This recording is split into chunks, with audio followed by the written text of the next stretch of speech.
आपने नूर मुकद्दम केस सुना और पढ़ा होगा। इस केस में एक अरबपति खानदान के लड़के जाहिर जाफर ने अपनी गर्लफ्रेंड को कत्ल करके उसका सर उतार दिया और इसके बाद यह लड़का और इसका खानदान कहां है? ये जेल में है और तमाम रिश्तेदार और दोस्त मुंह छुपाते फिर रहे हैं।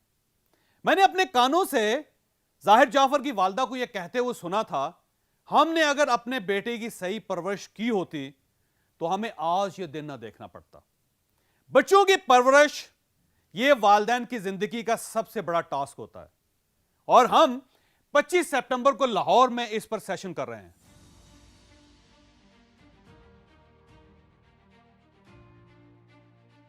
आप अपने बच्चों को हैंडल कैसे कर सकते हैं? बच्चों के लिए तालीम कितनी और कहां तक जरूरी है? बच्चों के साथ वालिदैन के ताल्लुकात कैसे होने चाहिए? आप बच्चों को 12 साल की उम्र में प्रैक्टिकल लाइफ में क्यों और कैसे डालें? आप अपने बच्चों को कामयाब कैसे बना सकते हैं? आप इन्हें बिजनेस पर कैसे तैयार कर सकते हैं? और आप इन्हें बुरी आदतों और बुरे दोस्तों से कैसे बचा सकते हैं? तो हमें ज्वाइन कीजिए 25 सितंबर को लाहौर में। हम इस सेशन में मियां बीवी और बच्चों के लिए एक खसूसी पैकेज ला रहे हैं और आप अगर हमारे पुराने साथी हैं तो आपके लिए भी एक ऑफर मौजूद है।